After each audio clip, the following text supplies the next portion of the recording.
there, it's Janet. Before we start the episode, I wanted to let you know that our podcast is also available on our YouTube channel. This episode includes several visual references, so I would encourage you to listen to it there. But we've also included links to the photos in the show notes.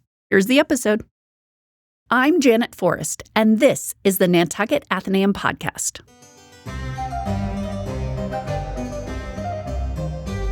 What happens when historical accuracy doesn't live up to our expectations? Who gets to decide what is historical and what is too modern or not historical enough? What blind spots prevent us from seeing history as it is instead of how we expect it to be? These are all questions I'll be wrestling with, along with Reference Library Associate Jim Borzlari, in this season of the podcast. Step into the Tiffany Paradox. This episode is about the oldest house and the choices that were made during its restoration in the early 1900s. But before we talk about the restoration, Jim, take us back and talk about the man that originally built it, Peter Coffin. Probably the two coffins that most people on Nantucket are familiar with are Tristram Coffin, the family patriarch, and Jethro Coffin of the Jethro Coffin House. Peter stands between them. He was Tristram's son and Jethro's father. Peter was born around 1630 and grew up in the family's manor house in Devon, England. In 1642, he and his family migrated to the Massachusetts colony, eventually settling down in what is now Haverhill, Massachusetts. When he was a little older, Peter moved north. So at the time, Haverhill was kind of on the frontier. Peter went way out into the frontier to what was called Cocheco. It's now Dover, New Hampshire. And he went into what was called the lumber and the mast trade, supplying timber that was critical to the English Navy. Now, Peter, in this role, was part of the growing Atlantic Trade Network, which was a group of merchants who were afloat in America who were forging close relationships with their counterparts in both England and the other British colonies. And as this network evolved, these merchants began to see themselves as a distinct entity whose collective interests diverged from their particular colonial government. So, for example, while the founding leaders of the Massachusetts colony, the Puritans, tried to maintain their separation from the crown, the merchants pursued deeper commercial ties to both the English officials and businesses. Although, like the Puritans, they did resist any attempts at any increased oversight. And an indication of Peter Coffin's value to the crown is that in 1672, he was compensated for a shipment of masts with a grant of 240 acres in what is now Mendon, Massachusetts. Now, he's important to our story because he was one of the original Nantucket proprietors, right? Yeah, he was said to be one of the most, if not the most, successful of the original 20 Nantucket proprietors. And while he did live on Nantucket for a few years, most of his adult life was spent up in New Hampshire. And beside the construction of the house for his son Jethro, this was the wedding gift, Peter left two important legacies to Nantucket. First, in 1708, it was Jethro who led a group from Nantucket that removed, to use the Quaker phrase, from Sherburne, the Nantucket colony, to the Mendon grant that his father had received. And there they set up a new entity, supplying the island with the lumber and other critical goods that they needed, because this was the moment when whaling was starting to emerge as a true industry.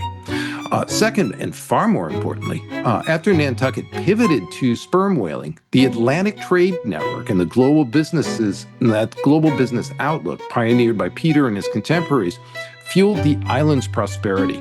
So while there were undoubtedly other factors, notably the Quaker faith with its cohesiveness, that were also key ingredients, Nantucket's wealth and independent attitude had its roots in that first generation of merchant settlers who saw their colony as kind of remote, but never isolated from the global trade network. So now that we know about the beginnings of the oldest house, let's dig into its complicated and meticulous restoration and how the Tiffany Paradox applies. And to do this, we brought in two voices from the Nantucket Historical Association. Property Records Specialist Phoebe Botticelli-Pole, and Archives Engagement Coordinator Thomas Parrish. Here's our conversation. So in 1925, after owning it for a couple of years, The Nantucket Historical Association does get funds from a Boston descendant of the Coffins named Winthrop Coffin, but he does stipulate the involvement of what was then called the Society for the Preservations of New England Antiquities, also known as SPINA. This had been founded by William Sumner Appleton, even though he took the position of secretary. I mean, I think he essentially ran it. And they were considered the foremost experts in the conservation, at the time at least, in the conservation of New England houses as well as New England antiques. And Appleton, in turn, hired an architect called Alfred Shurrocks. I think he was already working on a house on Nantucket at the time, but he assigned Shurrocks to oversee the restoration. And Shurrocks began his survey. In December 28th of 1925, Appleton sends a report. What he says is that Shurrocks has examined the house, and he has determined there are, among other things, two twin triangles, I guess, twin peaks on the front of the house, which now makes it look much, much more massive than it would have, that it certainly does in the form it had in the 1860s. Instead of the way the house looks right now with this sort of large roof line with a chimney on top, now you've got these two twin gables up front, sort of framing out the front door, with the chimney now sort of framed in the background. And I think also the roof line was a slightly different angle. Yeah, they moved it further forward. It would probably have sort of bisected the chimney originally, and it kind of comes forward to the front peak as they extended the lean-to out the back. And I think from the south facade, the front, the other thing that sort of jumps out. And I think at the time, this was the biggest controversy. There are two things happening. With Shurrocks' reconstruction, it appears that, obviously instead of the modern casement windows, he put in the more, probably the far more likely the diamond glass windows, which would be much, much smaller, given that glass was, I think all glass had to be imported from Europe at that point. So it was incredibly valuable. But he also added windows on the second floor. And if you've been in the oldest house, you know that unless the light is coming in at the right time of day, those rooms tend to be fairly dark. Well, this would say no. They actually had two windows on the south side, so there's always a fair amount of light involved. But when you look at it from the side, what's also striking is you do have these twin gables going all the way up front, giving it a slightly more squarish look from the east or the south side. So it's a lot of house. And also he added a few more windows, though they were somewhat smaller. So this is now a much more impressive building. The question would be, where were there other twin gabled houses in New England? And there are two that are out there that I could find that seem to show up a lot in the literature that are from the period. The first one is the Whipple house in Ipswich, and that dates, I guess, 1677 to 1690. And the other one is, and we'll have these in the notes, the Sherburne house, which is 1695 to 1703. So it's a little bit later, and that's in Portsmouth, New Hampshire.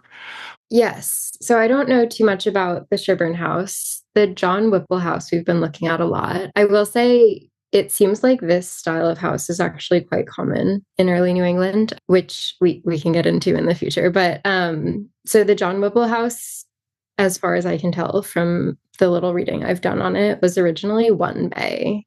So it was sort of half of this house with the dormer.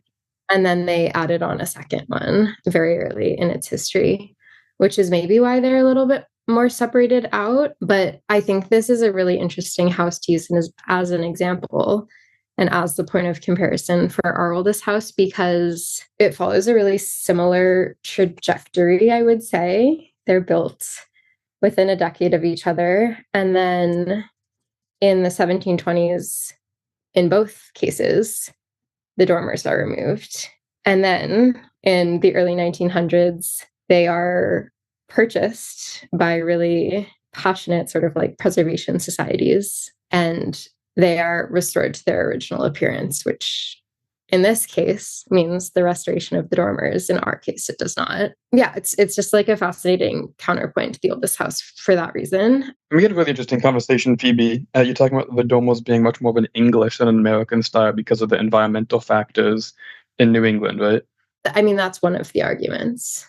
So the salt box, which is sort of like the form of the oldest house, is really typical, or has become very emblematic of colonial settlement architecture. Whereas this style, which people refer to as like a Holland parlor style house is really associated with like kind of more English. And I mean, that association sort of grows over time and like develops in a way that potentially is like not quite historically accurate, I guess I would say. This house was very obviously like built in America. So it's not quite like every salt box is American and every Holland parlor house is English. But yes, I will say that like many people have sort of made this climatic argument when talking about the transition, because the Holland parlor type develops into the salt box. And people say it's because the dormers leak and they allow extra moisture into the house, because New England is a wetter climate than England. And they make the argument that the long lean-to in the back is really helpful for like deflecting wind and all these other sort of climatic factors is kind of one of the prevailing arguments as to why this is English and the salt box is American. What we have is yet another rendering, and this was done a little later than Forman's, again, working off the original drawings by Shurrocks.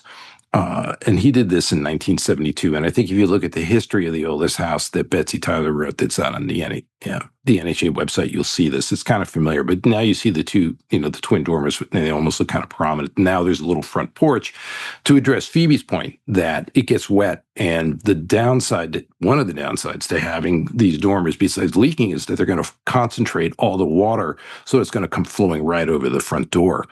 But what's interesting, and to go back to sort of Phoebe's point, in yet another book, which is Cummings' Timber Frame Houses of New England. Now, this was published a little later than Lancaster. He shows a house in Essex, England, which is on the West Coast. And of course, the Coffins came from the East. It's on the East Coast, and the Coffins came from the West Coast. But when you look at it, it almost looks like Lancaster's rendering of the oldest house. I mean, it's almost like separated at birth.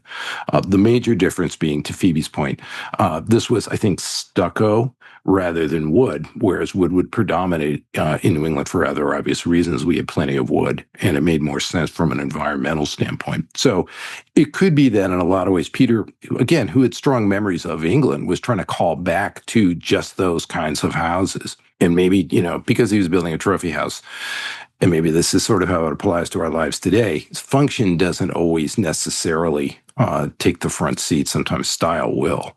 Yeah, and I think it also might just be sort of the way they were building houses. They weren't that far removed from England. And from what I can tell, by the late 1600s, this sort of double dormered look reads as old-fashioned, but they are building old-fashioned sort of English houses. That's what they're doing.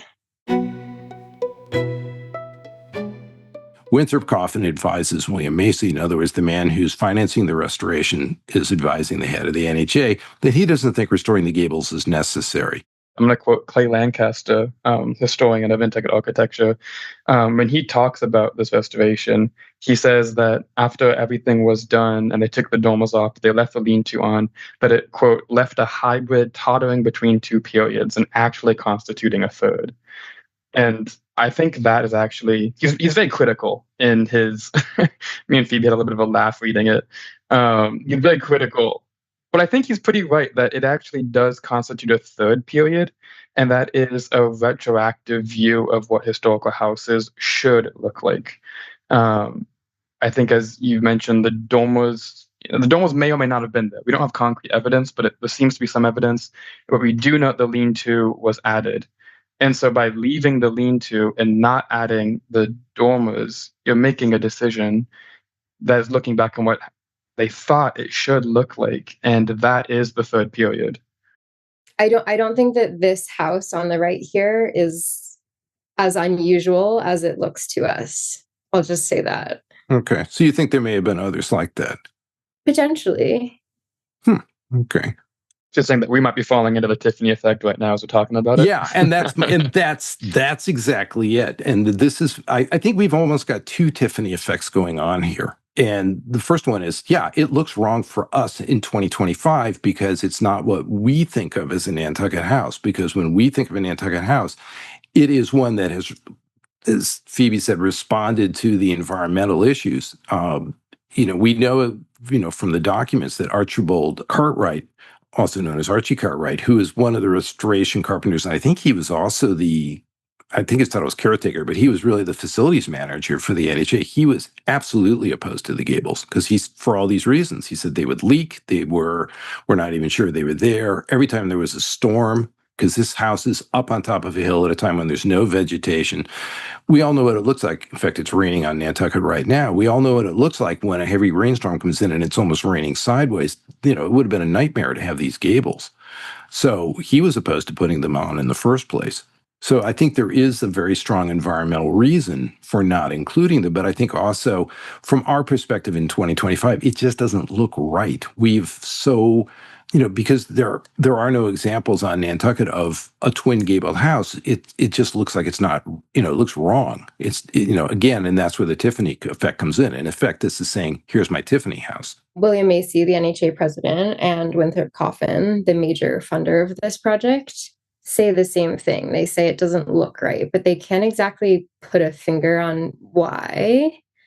And that was something that Thomas and I think both found really interesting in our research. And I think one of the things that we sort of focused on is the moment in time that they're contemplating the restoration, the 1920s. There's this real desire in the 1920s to find this usable colonial past, such a desire that they may even be creating it a little bit. We see the rise of historic preservation during this era. We see the rise of genealogy during this era. In fact, it's the story of the rise of genealogy is hugely important to the story of this house. People want to feel connected to an American past that is maybe a little bit created. And by the 1920s, the salt box is hugely emblematic of this uniquely American architectural form. I think that is the most interesting thing. And a lot of documentation about this project exists. Spinia has become Historic New England, and Historic New England retains photographs of the entire restoration project. They retain correspondence between Shurrocks and Appleton, all of Appleton's notebooks, his drawings, everything he wrote during the process. We haven't had a chance to look at that material. We hope to in the near future. But what we do have is William Macy's 1929 history of the house, a little book called The Horseshoe House. And the way he describes it is in my mind, very telling about the decisions that they made. And that kind of gives you a real peek into what he's thinking when he decides between these two very valid options.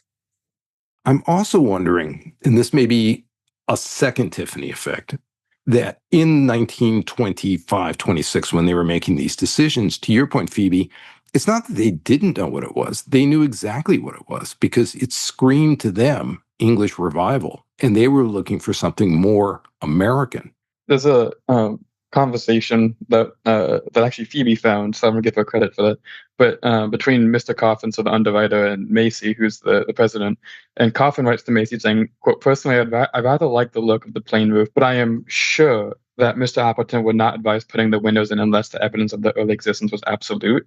And then Macy replies saying that, yeah, I feel the same way, that I like the plain roof, and that there might be some evidence of the dormers, but so there is this emotional connection to it. And that might also just come from this very intrinsic human instinct of we see something for what it is now, right? And there might also be a very real reason that they took the dormers off, right? We talked about these environmental reasons. And if they took them off, maybe there's a reason. If they've been off since the early 1700s, then for generations, what they have seen at the oldest house was a plain roof. And so the idea of radically changing that might also have been a step too far. And that might have been seen as too much, and then taking what is known and as associated as being old style and fundamentally changing that. I was going to say, to Thomas's point, in the ceremony for the house's rededication in 1928, and also in William Macy's History of the House called The Horseshoe House from 1929. There are all of these references to like the stories of the house. They talk about why the chimney has a horseshoe, for instance. And they kind of say that there's no evidence, but they also have like a really hard time like letting go of these stories. They kind of make the point, the house is nothing without history, and potentially like even if we don't have proof of the history, we need something. And they're fully aware that a lot of these stories are sort of like romanticized and potentially inaccurate, but don't let the truth get in the way of a good story. exactly. This one was so funny. He's like talking about the house history, and he says, Jethro and Mary are, to be sure, more prosaic names than Romeo and Juliet, but their romance was nonetheless real to them than that of the ill-fated pair whom the poet has immortalized. They talk about the house with this like grandeur that they're fully aware that like the stories have eclipsed the truth, but they're also very, very attached to the stories. As everyone's been talking, there is this tension between what's practical and then what's in their hearts for this house. The climatic argument has definitely like been, I would say, the primary argument as to this like evolution of the salt box. But I think in this case, the practicality is like much less important than the emotive quality. I think they're really connected to the stories. And in the 1920s, this is the era of frontier nationalism and this sort of like glorification of the pioneer. And that appears so much in Macy's history and understanding of the building. You have him describe the peephole, for example, the small window to the left of the front door. When he's speaking about why it was there, he says, "We know that this part of the island was sparsely populated at the time, practically a wilderness. The migration from Capam to Westcote had hardly begun, and Jethro and Mary were, in a way, pioneers." There's this whole glorification of this like frontier existence that is potentially very valid. Nantucket was a frontier in many ways, but it's kind of creating this narrative that America started here, sort of, where we know that like they're still colonial, they're still in many ways connected to England. We don't know the sense to which they have this sort of uniquely American patriotic feeling. But I think in the 20s, that's exactly what they're looking for. They want to say that our American lineage goes back to these people, and they want to distance themselves from everything that like looks European or really feels European. There's a lot of that frontier narrative and how they describe the stories around the house, like you just said. And one of them is, when you think about the frontier, what is the myth that's always told? It's cowboys versus Indians, right? And we know that story is not usually true, or when it is told, it's usually one-sided, of course. But you see that in the house too. There's all these stories about the indigenous population interacting with the house. And people get me if I'm wrong, but I think almost every single one of them has either been debunked or proven untrue. And as we were just talking about the frontier, we have Frederick Jackson Turner's frontier thesis, 1890s, is also in the works. And this idea that the frontier made America, and the frontier made Americans, and Americans made America. And so if you describe the oldest house and the people living there as the frontier, you really kind of get to the root of this genesis of America and how the environment shaped the people and the nation. And it also comes across in the architecture that the frontier thesis is the idea that you have this English seed, or this European seed, Montesquieu, Rousseau, the Enlightenment, that then spread westward. And you kind of see that in the salt box style as well. You have this European seed of the Holland polo that Phoebe was talking about, and then that spread to adapt to the American climate. And you have that cat slide roof, and maybe take off the dormer so you get less wet. And so you have that same narrative of taking this root of white European culture, society, architecture, and then it adapts into the environment or around the environment that we see. And what style do they choose? They don't choose the more European affiliated style that Phoebe was talking about. They choose the more American saltbox style. And I think that is a conscious decision. Well, maybe not conscious, but it is a decision. Yeah, and I don't know that it's conscious, but I think these two style of houses have connotations that can't be ignored, and they kind of go off of emotion, as we were talking about before. It's really hard to escape the time you're living in, and I think you see that here. Yeah, and I think that what we talked about almost the entire time we were coming up with our sort of thesis for this podcast was this restoration has so much more to do with the 1920s than it does with the 1680s. And actually, the original form of the house doesn't really matter much, maybe. Or perhaps it's better to just say, I guess we'll never know, but we can know the decisions they made, and they're fascinating in their own right. And I think just circling back a little bit to the context point, Thomas and I talked a lot with our chief curator, Michael Harrison, and he was talking about how this is like kind of following immediately on the 1927 Immigration Act, when quotas are placed on a lot of immigrants coming from other countries. And there's this real desire for first families or like Mayflower descendants, Coffin descendants, the daughters of the American Revolution, to sort of say like we were American first, and to sort of like justify this nativism that was really pervasive at the time. And I think that this is like almost an architectural manifestation of that. I think I also like the point for you that you just made, but what does it matter what the first building at this location looked like? Because this building has been around, if you take the 1686 date, for 350-ish years. And it's a living building. It changes, it evolves. And I think that the style that is shown actually does that justice and demonstrates that it does change. And that tells the whole story in of itself, as opposed to going to this, quote unquote, purist view, because in some ways it evolves to fit the environment and the people living there, which tells the story. And as you said, Phoebe, the decisions are interesting in and of themselves. Yeah, and I think one of the questions that Jim presented to us before we started recording was all about like authenticity in restoration, and should restorations be representative of the time and place in which they occur. And I would argue that they always are, even if they're not trying to be, and that any search for authenticity is not going to pan out how you think it will, because a house with 300 years of history has had so many different iterations that it's impossible to choose which one is more valid than the other.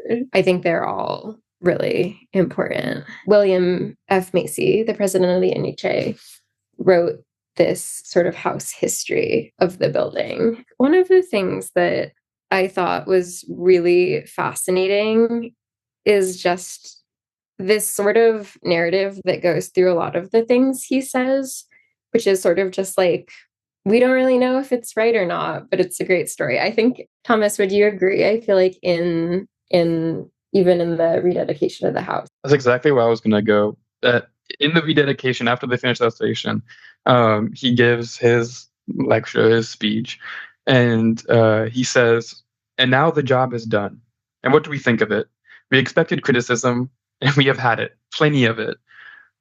The only way we might have forestalled it would have been to do the things the way our critics thought it should be done. But who are we to criticize those who have made a life of the study of the subject?" So immediately he's like, okay, I know people are upset. I know we made changes. The windows are a big example of that. And so he tries to get ahead of that. But in doing so, he very obviously acknowledges that decisions were made and that they just deferred to the experts. But what's interesting is that he very clearly also had his own opinions, and the sense that we had the two architects that were working on it that we've talked about before, both of them seem to be in relative agreement that the gables probably existed, but that it would have been a big investment to have them done and difficult, and there were other reasons not to, weather, climate being amongst them. And then the person financing the project and the president were like, I don't really like it as much. And ultimately they went with that direction. So again, it goes back to the question of, why are the decisions being made? I have a good one here. It's a little bit long, so bear with me. So our interest in our oldest house lies not so much in these dry facts, these mere names and dates, dimensions, and statistics. The real truth, as it concerns us, lies behind all that. What we speak is the spirit, not the letter of the time, the place, and the people. To get the most out of it in our contemplation of the past, we must give our imagination, if not quite free rein, at least some loosening of the lines which bind us to the commonplace realities of the period and the scene. Much has been told and written of this ancient mansion, some of which is true, much of which is pure fancy, but all of which, or nearly all of which, is of interest, and some of which is worth preserving. I think he kind of makes clear that he's realizing that this isn't like a science necessarily, that like some of it is true and some of it is not true, but all of it is worth considering. And that is true. Like the stories that they're telling about the house in the 1920s is perhaps more illustrative of what they were thinking about the house than documentation and photographs that they were taking on the job site. I think it really tells you how they're thinking about the house much more than like a photograph could or something like that.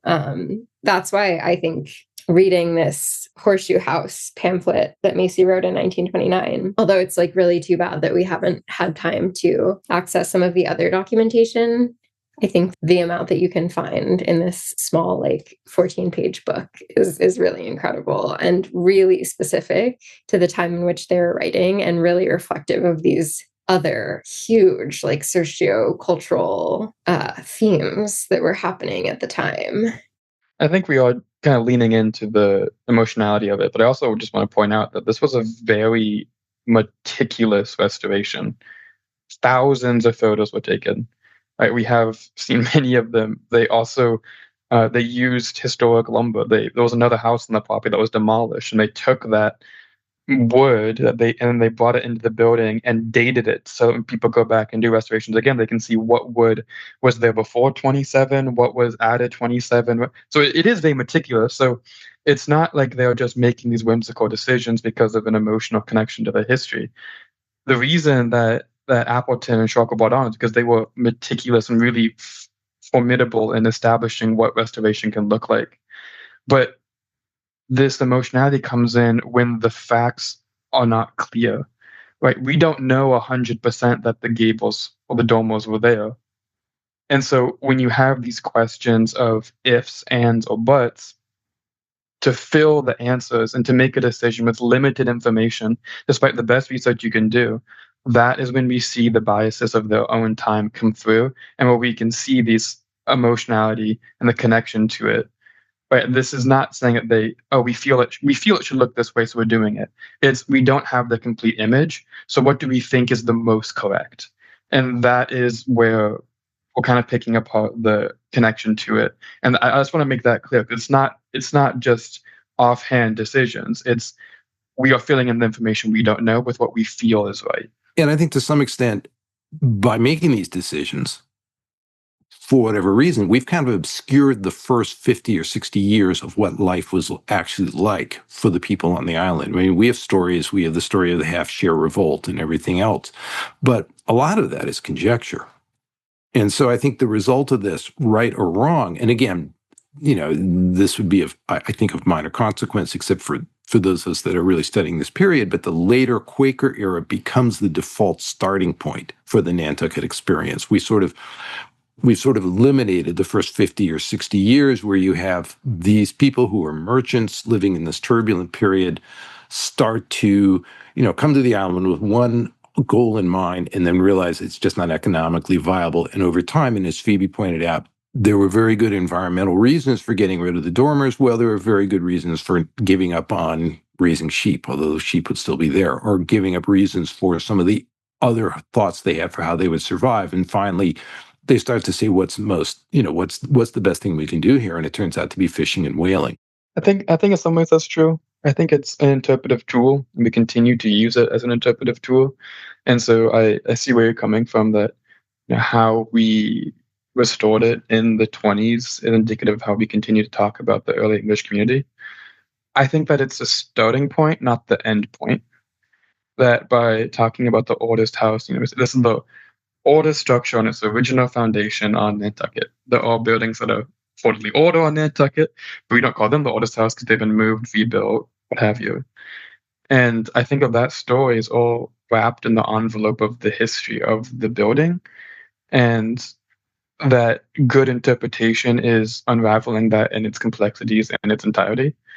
And I think we try our best to do that at the NHA. And I think it really involves engaging with it critically, because any single style of restoration is going to miss out on what you take away or add.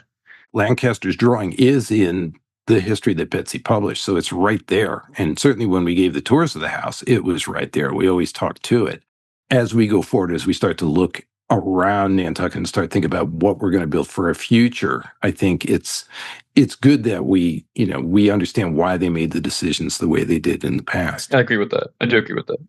I think that after this, I would love to look into the oldest house more. This is sort of the first foray into oldest house history that I've ever done. And I think that Coffin is interesting, but I'm obsessed with William Macy's era. I think that looking into the 20s and all of the background noise that is driving these decisions is fascinating to me. And there's so much here.